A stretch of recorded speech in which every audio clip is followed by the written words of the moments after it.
ગુજરાતમાં જાણીતા ગાયક અને ભાજપના નેતા પર હુમલાના સમાચાર સામે આવી રહ્યા છે।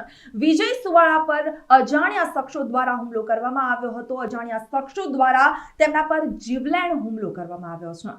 અમદાવાદના જુંડાલની પાસે આવેલા અગોરા મોલ પાસે ગુજરાતના જાણીતા ગાયક વિજય સુવાળાની કારને કેટલાક અજાણ્યા શખ્સો દ્વારા ઘેરવામાં આવી હતી અને ત્યારબાદ તલવાર લાકડીઓ લઈ અને વિજય સુવાળા પર હુમલો કરવામાં આવ્યો છે।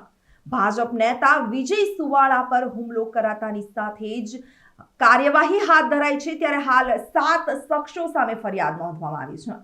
માહિતી તો એવી પણ મળી રહી છે કે વિજય સુવાળા પર હુમલા પહેલા ફોન કરી અને ધમકી આપવામાં આવી હતી અને ત્યારબાદ વિજય સુવાળાની કારને આંતરી અને કેટલાક લોકોએ તેમના પર હુમલો કર્યો હતો।